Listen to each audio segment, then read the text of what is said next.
नमस्कार साथियों। Indian space research organisation, Bharat का नासा, भारत की वो एजेंसी, भारत के साथ जो सैटेलाइट्स को अंतरिक्ष में भेजती है। भारत की वो एजेंसी जिसने अंतरिक्ष में मंगल तक की चक्कर कटवाई है, चंद्रमा पर रोवर उतरवाए हैं, सूरज को देखने के लिए आदित्य L1 भेजा है, जो आने वाले समय में चंद्रयान के कई और वर्जन भेजेगा, इंसान को अंतरिक्ष में भेजेगा गगनयान से। तभी तो भारत के प्रधानमंत्री ने the sky is no longer the limit for our pride, इस तरह की बातें जिसके लिए कही, उसके साथ हाल ही में एक बड़ी चिंता जुड़ गई है। चिंता यह कि बीते कुछ दिनों के अंदर 100 से अधिक वैज्ञानिकों ने इस्तीफा दे दिया है। ये वो वैज्ञानिक और इंजीनियर हैं जो भारत के आने वाले बड़े महत्वाकांक्षी प्रोजेक्ट्स पर काम कर रहे थे, फिर चाहे वो गगनयान या चंद्रयान का 3 और 4 मॉडल ही क्यों ना हो। इन वैज्ञानिकों के इस्तीफे ने अपने आप में एक बड़ी चिंता खड़ी कर दी है। सवाल उठने लगे हैं कि 100 से अधिक वैज्ञानिक पद छोड़ रहे हैं, असल में ब्रेन ड्रेन हो रहा है या कोई साजिश? ये बड़ा सवाल है।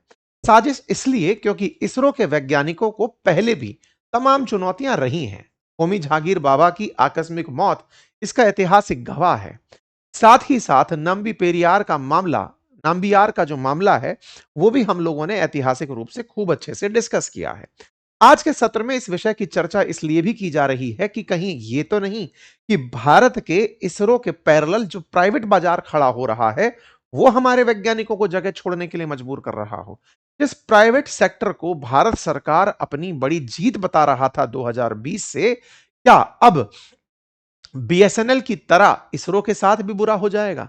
कभी बीएसएनएल का एक छत्राधिकार था बाजार के ऊपर, लेकिन जैसे ही प्राइवेट प्लेयर्स आए, बीएसएनएल कहां खड़ा है ढूंढना पड़ता है। क्या अब वही हाल इसरो का हो जाएगा? तमाम चुनौतियां और चिंता हैं जिन्हें आज के सत्र में आप सबके साथ डिस्कस करेंगे। जिस इसरो में लगभग 14,500 कर्मचारी काम करते हैं, वहां 100 कर्मचारी निकलना एक बार के लिए छोटा नंबर हो सकता है, लेकिन इसरो की एक प्रमुख विंग जो सैटेलाइट सेंटर चलाती है, जिसमें 1339 कर्मचारी हैं, वहां से 80 वैज्ञानिक निकल जाएं तो यह बड़ा नंबर होता है। ठीक इसी प्रकार से 4,500 कर्मचारियों के साथ काम करने वाला विक्रम साराभाई स्पेस सेंटर, वहां से 20 वरिष्ठ वैज्ञानिक छोड़ दें।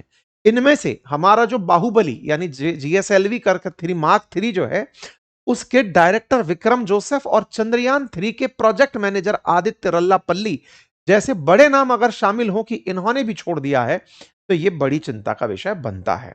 आइए आज के सत्र में इस पूरी कहानी को डिटेल से समझते हैं, इसके मायने जानते हैं। भारत से पहले ही बहुत से वैज्ञानिक समय समय पर नासा जाते रहे हैं। आज नासा के अंदर जो प्रमुख वैज्ञानिक हैं, उनमें बड़ी संख्या भारतीयों की है, लेकिन आज भारत के अंदर ही वैज्ञानिक नहीं रुक रहे हैं। इसके पीछे के मेजर रीजन क्या है? क्या उन्हें कोई पैसे देके खरीद रहा है, या फिर वो खुद वर्किंग कल्चर से सेटिस्फाई नहीं है? क्या भारत सरकार रिसर्च एंड डेवलपमेंट पर ठीक से धन खर्च नहीं कर रही है? सारी बातें आज के इस सत्र में डिस्कस। सोचो 2014 में एक भी शायद प्राइवेट सेक्टर कंपनी हमारे स्पेस में नहीं थी। आज 500 से ज्यादा कंपनियां स्पेस के अंदर प्राइवेट सेक्टर के अंदर एंट्री कर चुकी हैं। आप सोचिए कि हमने 2020 में जैसे ही प्राइवेट सेक्टर ओपन किया, तमाम प्रकार की कंपनीज इस सेक्टर में लाइन लगाकर आ गई। आज भारत की टॉप कंपनीज के अगर नाम लें जो बीते 5 साल के अंदर तेजी से बढ़कर आई हैं, उनमें स्काई रूट एरोस्पेस का नाम है, ऐसे ही अग्निकुल कॉस्मोस का नाम है, पिक्सल का नाम है, ध्रुवा का नाम है, गैलेक्साई का नाम है, दिगांतारा का नाम है, बेलेंट्रिक्स का। और ये दो नाम तो जो स्काई रूट और अग्निकुल हैं, ये तो बहुत ही तेजी से आगे चल रहे हैं, बिलियन डॉलर कंपनी बन चुकी हैं ये। इन्होंने इतना तेजी से फंडिंग उठाई है, फंडिंग की तो हेडलाइन बनी है। टॉप 5 में देखा जाए तो स्काई रूट और अग्निकुल का नाम है। स्काई रूट तो अपना भी विक्रम करके 1 2 3 नाम से रॉकेट भी बना चुका है, सफल परीक्षण कर चुका है। सैटेलाइट और रॉकेट बनाने में अब ये तेजी से लोग आगे निकलते हुए आ रहे हैं। मतलब आप ये देखो कि 400 प्राइवेट स्टार्टअप इंडिया के अंदर बीते 5 साल के अंदर केवल स्पेस सेक्टर में आ गए हैं। $500 मिलियन से ऊपर की फंडिंग प्राप्त कर चुके हैं। इतना पैसा इनके अंदर निवेश हो चुका है, इतना तेजी से। मतलब 2014 में एक कंपनी, तो 2026 में 400 नई कंपनियां स्टार्टअप के अंदर आ गई, और निवेश $600 मिलियन का। तो खुद हमारे मंत्री जो विज्ञान के हैं, उन्होंने बोला कि इतना तो इन्वेस्टमेंट लेकर आ गए। तेजी से प्राइवेट सेक्टर इन हुआ। अब एक बात बताइए, प्राइवेट सेक्टर से फंडिंग आ गई, प्राइवेट सेक्टर की कंपनियां आ गई, इनको काम करने वाले वैज्ञानिक कहां से लाओगे? काम करने वाले वैज्ञानिकों के लिए आवश्यकता अचानक आ पड़ी। 5 साल में वैज्ञानिक तैयार नहीं होता। वैज्ञानिक सालों की मेहनत से निकलता है, काफी सारी रिसर्च करता है, बहुत सा समय खपाता है, तब जाकर वैज्ञानिक बनता है। ऐसे में अचानक वैज्ञानिकों के लिए ऑप्शंस ओपन हो गए, 400 कंपनियां सामने। अब तक जॉब देने के लिए इसरो खड़ा था, अब 400 कंपनियां एक साथ सामने आई। क्या ऑप्शंस हुए? इन्होंने कहा छोड़ो इसरो, इन्हें ज्वाइन करते हैं। और अचानक ब्रेन ड्रेन होना शुरू हुआ। जी हां साथियों, ये जो आप खबर सुन रहे हैं ना, 100 से अधिक वैज्ञानिक अचानक छोड़ निकल गए इन दिनों। इनमें से अधिकांश ने जाकर इन प्राइवेट कंपनीज को ज्वाइन कर लिया। अब आप पूछेंगे क्यों कर लिया, देशद्रोही हो गए क्या? नहीं। जहां जैसे आज मैं सरकारी नौकरी छोड़ के अपना काम कर रहा हूं, बढ़िया गजेटेड ऑफिसर, अशोक स्तंभ कंधे पे लगाकर रखने वाला व्यक्ति, आज अपने काम में मैं अपनी आजादी पाता हूं और अपनी बातें खुल के रख पाता हूं और अपनी एक छोटी सी टीम भी चला पाता हूं। देश के कर में भी योगदान दे रहा हूं और अपनी तरफ से कंट्रीब्यूट अपनी खुशी के लिए भी कर रहा हूं। ऐसे ही इन लोगों ने सोचा कि हम तो वैज्ञानिक हैं ही, वैज्ञानिक होने के नाम पर अगर हम प्राइवेट सेक्टर के साथ जाकर के अगर अंतरिक्ष में सैटेलाइट भेजते हैं, काम तो हमारे वैज्ञानिक होने का ही है, देश छोड़कर तो नहीं गए। इसरो से हम बाहर आ गए और इस तरह से इसरो से वैज्ञानिकों का निकलना शुरू हो गया।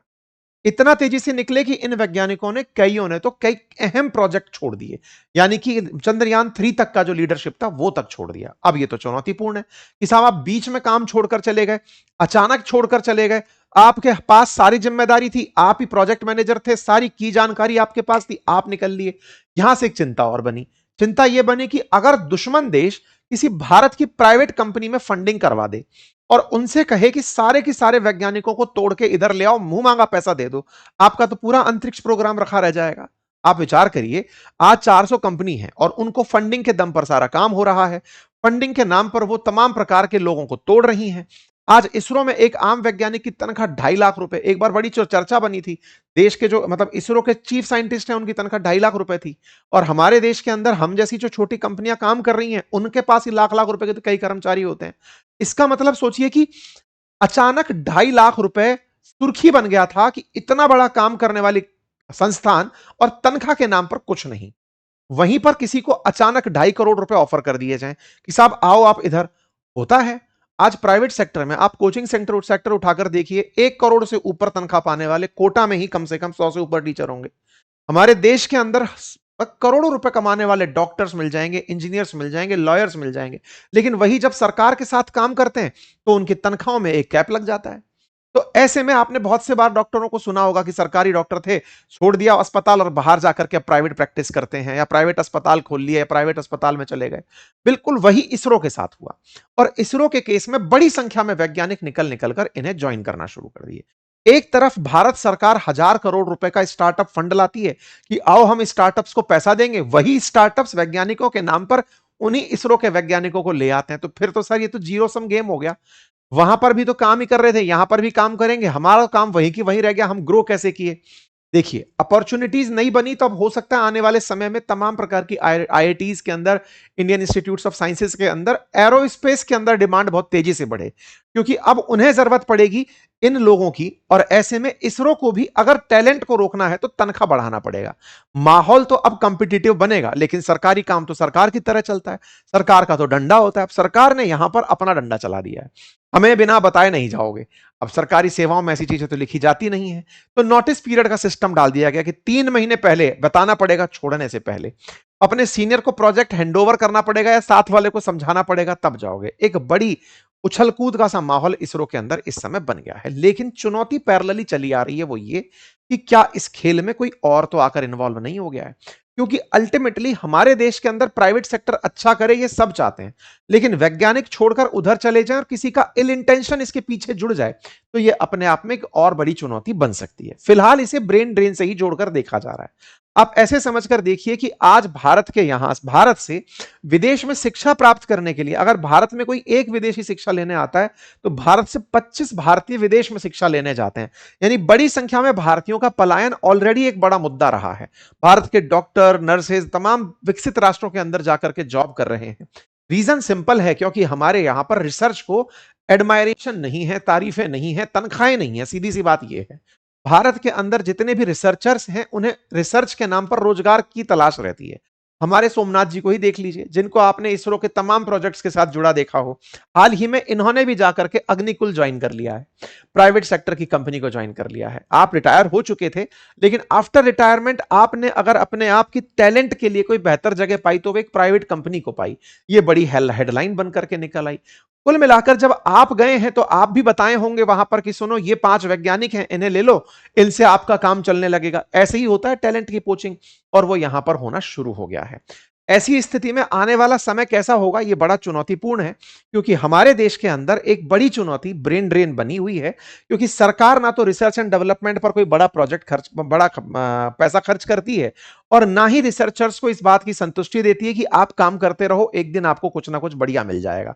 हमारे देश के अंदर जो तनख्वाहें अब मिल रही हैं, अगर वो प्राइवेट सेक्टर से हैं, तो ये लोग छोड़ छोड़ करके निकलेंगे। यही सवाल है जो सबसे बड़ा बनकर आ रहा है। क्यों? क्योंकि एक दिन बीएसएनएल भी शायद ऐसा ही करके कामयाब हुई थी, और आज स्थिति ये है। मैं आपके सामने कंपैरेटिव चार्ट रखता हूं। ये भारत के वैज्ञानिकों का एक एवरेज रिसर्चर्स को मिलने वाली तनख्वाह, स्कॉलरशिप, उसको समझकर चलें तो वो कुछ इस प्रकार से है। भारत के अंदर university, post doc research institutes में 8 लाख से लेकर 25 लाख रुपए तक, अगर आप आईआईटी के अंदर पोस्ट डॉक कर रहे हैं तो 2-2.5 लाख रुपए की आपको स्कॉलरशिप मिल जाएगी। लेकिन अमेरिका में वही ये स्कॉलरशिप 1.73 करोड़ रुपए है। मतलब आप सीधा सीधा नंबर्स अगर देखें तो अंदाजा लगा सकते हैं, सीधा 10 टाइम्स का डिफरेंस है। आप अगर रुपया और डॉलर की तुलना भी कर लें तो भी ये इतना ज्यादा कम, मतलब कॉम्पिटिटिव है कि आप इस पैसे से बहुत कुछ अच्छा अर्जित कर सकते हैं। वैज्ञानिकों की अगर हम बात करें तो हमारे वैज्ञानिकों को जो तनख्वाहें मिल रही हैं, 10 लाख रुपए साल, 70-80 हजार रुपए महीने में तनख्वाह में एंट्री करते हैं, 2-2.5 लाख रुपए तक रिटायर्ड हो जाते हैं, 35 लाख रुपए तक के पैकेज में रिटायर्ड हो जाते हैं। यहां पर ओपनिंग पैकेज 96 लाख रुपए से लेकर 2.5 करोड़ तक का है। ये अमेरिका के हाल है। यही चाइना के हाल भी अगर आप देखें तो वो भी 2.5 करोड़ तक जा रहा है। आप अगर जर्मनी के देखें 1.5 करोड़ तक, फ्रांस के देखें 1 करोड़ तक, और हम कहां खड़े हुए हैं। तो आपको सोचने वाली बात यह है कि व्यक्ति खुद अगर वो इन कहीं कैटेगरी में आता है तो वो दूसरी जगह जाना प्रेफर करने लगता है कि कम से कम मैं अच्छी जिंदगी जीऊंगा और पैसा पाऊंगा। इसीलिए एक बहुत अच्छा ट्वीट वायरल हुआ था, हर्ष गोयनका जी का ट्वीट था 2023 में, जब आपने सोमनाथ जी की सैलरी पर ही बात करते हुए लिखा था कि इनकी सैलरी तो 2.5 लाख रुपए पर मंथ है। तो लोगों ने इनसे पूछा क्या एक्सपेक्ट करते हैं कि आपको इनको सैलरी होनी चाहिए, बोले कम से कम 5 करोड़ होनी चाहिए थी। स्वाभाविक सी बात है, जो देश के लिए इतने कीर्तिमान स्थापित कर रहे हैं उनको क्या रिनोमरेशन मिल रहा है, ये एक चर्चा का विषय है। और हमारे देश में सरकारी संस्था वर्सेस प्राइवेट की एक लंबी लड़ाई है। हाँ, सरकारी नौकरियों में चूंकि बहुत सारे और पर्क्स एंड प्रिविलेजेस होते हैं, इसलिए लोग कम तनख्वाह पे भी काम कर लेते हैं कि चलो ठीक है। जैसे कई बार ऐसा माना जाता है ना कि एक प्रोफेसर से काफी कम तनख्वाह एक सरकारी ब्यूरोक्रेट की होती है, चाहे आईएएस हो चाहे पीसीएस हो, लेकिन पद के अंदर मिलने वाली जो सुविधाएं हैं, जिस तरह के पर्क्स एंड प्रिविलेज, समाज के अंदर एक्सेप्टेंस, इनके चलते प्रोफेसर की तुलना में वो व्यक्ति उस कम तनख्वाह वाली जॉब पर काम करके लोगों का भला अपनाने के लिए निकल जाते हैं। लेकिन क्या केवल इतना ही सच है? बाकी आप सब जानते हैं कि हमारे यहां पर पर्क्स के नाम पर क्या क्या मिलता है। इसीलिए चिंताएं भी बढ़ती हैं। चिंता हमारे देश में कुछ ऐसी हैं जो बीते कुछ दिनों में काफी बड़ी सुर्खियां बनी, जैसे हनी ट्रैप करके फंसाना वैज्ञानिकों को। आप में से कुछ लोगों ने ये खबरें देखी होंगी कि पाकिस्तानियों द्वारा हमारे ब्रह्मोस और अग्नि 6 के प्लान चुराने के लिए कई टॉप वैज्ञानिकों को, डीआरडीओ के साइंटिस्ट को हनी ट्रैप किया गया था। तो ऐसे में ये बड़ी सुर्खियां फिर से आपका दिमाग खराब करती हैं कि अगर आज हमारे वैज्ञानिक तेजी से पलायन कर रहे हैं, इसमें कहीं कोई दुश्मन की चाल तो नहीं है। क्योंकि हमारे देश के अंदर इसरो के भी वैज्ञानिक, नंबी नारायण के ऊपर तो फिल्म भी बनी है, जो इसरो के अंदर जासूसी के जुर्म के अंदर गिरफ्तार किए गए थे, बाद में उनको बाइज्जत बरी किया गया और क्षमा मांगी गई। लेकिन बात यह है कि ये एक बड़ा चुनौतीपूर्ण सेक्टर है, और जब चुनौती है तो चिंता भी है। चिंता वही कि सब बीएसएनएल मत बना देना इन्हें। मतलब इसरो बाद में पता चल रहा है कि सरकार के इंतजार में बैठा है, सरकार के पास फंड नहीं है, प्राइवेट सेक्टर काम कर रहा है। हम इंतजार कर रहे थे चंद्रयान का, हम सोच रहे थे कि हम गगनयान देखेंगे, हम इंतजार में साहब लोग ही नहीं है, कैसे भेजेंगे? तो ये एक चुनौती है। खैर, चुनौती है तो समाधान भी होंगे। फिलहाल के लिए सरकार ने समाधान के रूप पर लोगों को जाने से रोकने का तरीका बनाया है कि साहब नोटिस पीरियड सर्व करके जाओगे, तब तक हम विकल्प लेकर आएंगे। लेकिन यह तय है कि सरकार को अब रिसर्च एंड डेवलपमेंट पर पैसा खर्च करना पड़ेगा। इसरो के लिए बड़ा बजट निकालना पड़ेगा। इसरो को अपनी खैरात में सुनो 1000 करोड़ निकाल दिया 5 साल के लिए, 100 करोड़ रुपए का काम चलाते रहना, ऐसे काम नहीं होगा। इसरो के बजट साइज को बढ़ाना पड़ेगा। आप में से कुछ लोग कहेंगे क्या ही जरूरत है सर चंद्रमा पर कुछ भेजने की, क्या ही जरूरत है सैटेलाइट भेजने की? तो साहब आज अगर आपको बारिश की पूर्व सूचना मिलती है या आपके टेलीफोन सही सुरक्षित तरीके से चलते हैं या आप यात्रा करते समय अपने मैप को सही से देख पाते हैं, आज तमाम प्रकार की सुरक्षाओं सुविधाओं को अगर आप लेते हैं तो इन सब में सैटेलाइट्स का बड़ा कंट्रीब्यूशन है। तो सैटेलाइट्स को आप छोटा ना माने, उन सुविधाओं को पूरी तरह से उपयोग करने के लिए देश को बजट के अंदर काफी बड़ा इजाफा करना होगा, तभी ब्रेन ड्रेन जैसी समस्याओं को रोका जा सकेगा। बाकी आप लोग इस विषय पर क्या सोचते हैं, अपनी राय कमेंट बॉक्स में जरूर रखें। चैनल पर नए हैं तो सब्सक्राइब करना ना भूलें भैया, हम सब्सक्राइब करने की आपसे नहीं कहते तो आप करते भी नहीं है। बड़ी संख्या में मतलब 60% से ज्यादा हमारे मित्र ऐसे हैं जिन्होंने चैनल सब्सक्राइब नहीं किया हुआ है, तो हाथ जोड़ के गुजारिश है प्रभु, चैनल सब्सक्राइब कर लीजिए जिसका कोई चार्ज नहीं है। एक क्लिक भर है जिसको दबाना है और भविष्य में आपके हमारे पास नोटिफिकेशंस पहुंचते रहेंगे। ठीक है साहब। बाकी एक फ्री वेबिनार आपके लिए रखी है जिसका लिंक कमेंट बॉक्स में है, जहां पर हम पर्सनैलिटी डिकोड करेंगे, समझेंगे कि इन लोगों में ऐसा खास क्या है जिसके कारण ये ग्लोबल लीडर्स बने या लोगों का इतना प्यार पाए। इनकी कम्युनिकेशन स्किल में आफ्टर ऑल ऐसी कौन सी कला है। इस रविवार सुबह 11 बजे मुलाकात होगी। लिंक के लिए कमेंट बॉक्स में दिए गए फॉर्म को भरना ना भूलें। धन्यवाद।